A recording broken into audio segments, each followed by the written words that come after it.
I realized something interesting the other day. That most YouTube videos out there, they miss talking about this one simple tip that is arguably the most important tip in the entire interview process.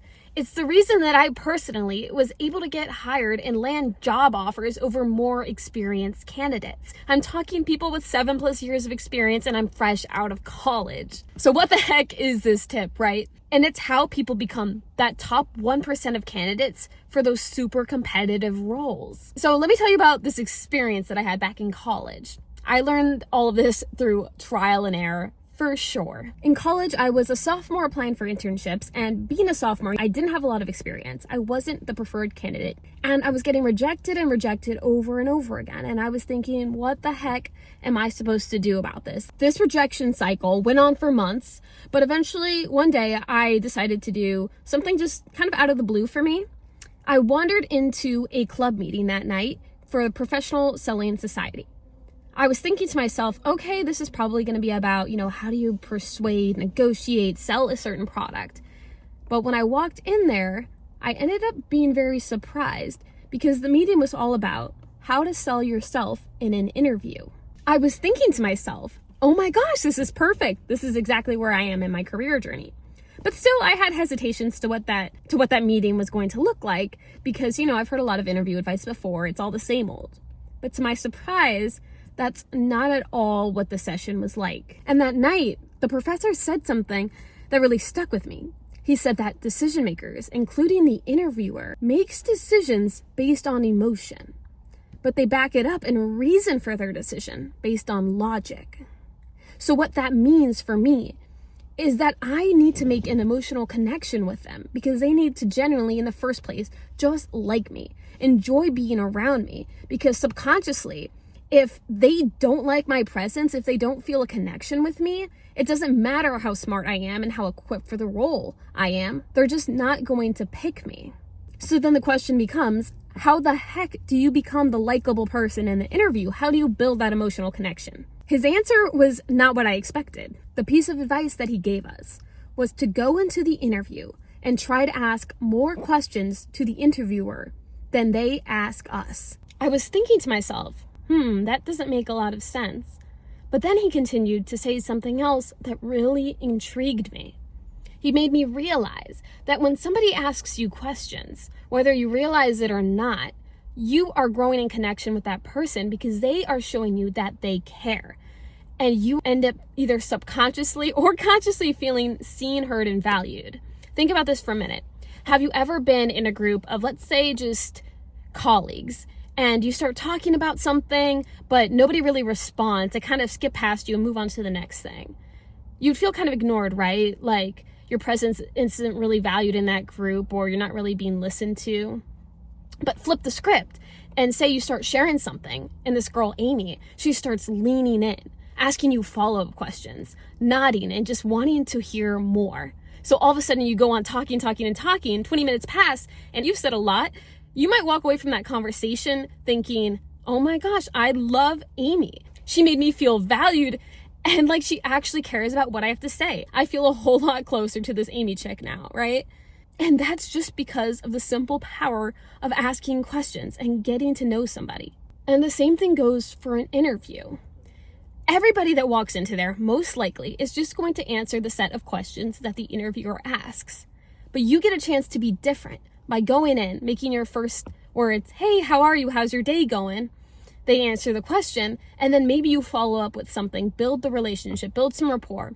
And how do you do that? Well, start by looking in their office or on their Zoom. Do they have anything in their background you can jump off of?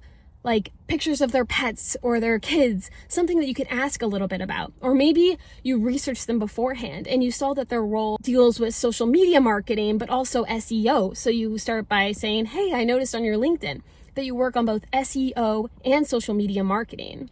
Which role do you see yourself in most often? They might answer that a little bit, and then you follow up by quickly paraphrasing what they said to show your understanding, and then asking a follow-up of which one is your favorite. And soon you get the ball rolling, they're talking, they're enjoying themselves, they're feeling like you are curious and that you care about them. And that's a feeling that they haven't felt with any other person in the interview this entire process.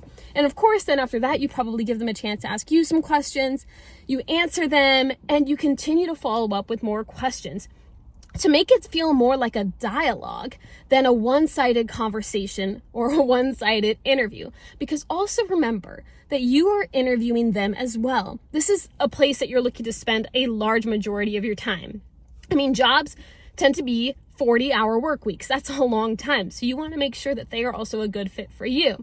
So asking those questions show that you're also smart, intelligent, and you're looking to find that fit, and you recognize that needs to be a mutually beneficial relationship. And throughout this entire conversation, you should also be searching for points of commonality, because the person on the other end of the interview is likely going to like people who are similar to them. They might recognize their flaws and areas they want to fill, but more often than not, people just enjoy spending time with people who they share similarities with or can bond over things with. So if you find points of commonality, stick to those and make sure that you make yourself feel like you are on the same page, like your friends, and let those similarities shine. Of course, differences, they're great and they're wonderful and they can complement each other. But for the sake of a first interaction, focus on those commonalities and also just try to mirror their personality. If they're very enthusiastic, you can match that. But if they're showing more quiet demeanor, then, don't come in with your loudest personality, because for some people that's scary and they don't like that. So maybe mirror that more calm tone and things like that are going to put you level on the same page. And all of these tips, oh my goodness, they are so powerful. And after I walked away from that Professional Selling Society course, I wasn't good at this tip right away, at this, getting with the flow with asking questions and bringing someone into conversation, especially in a professional environment, was very intimidating.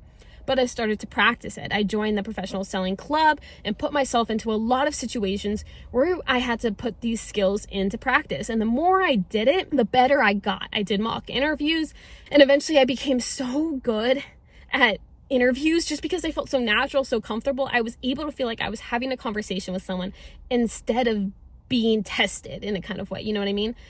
And so all of that became such a strength, and I ended up getting a role that it required 7+ years of experience. Well, I actually didn't accept that role. I just got the offer, and that meant a lot to me. And even now, my current role, I'm working as a medical sales rep, and that's my first job out of college. And I mean, most people in this role are at least 40 years old. I've never seen somebody in their 20s. Even doctors walk in and they're like, what is this young person doing in the room? So that's a whole nother set of intimidation that I've been dealing with. But point is that I've been able to get roles that most people my age aren't able to get. And that is because I used interview tactics that made me stand out and set myself apart and made people think, this person is worth having on my team. So it's powerful, and I want you to be able to do the same in your life and achieve the goals that you're looking for. And if you are wanting to have more practice, because like I mentioned, practice is going to be so important in nailing the skill, I'm happy to do mock interviews to help you along that path. You can sign up using the link below. Moral of the story, relationship building is more important than you think, especially in interviews. But don't get me wrong, you still need to kill the behavioral questions and everything like that. So if you want my tips and tricks on how to do that, watch this video next.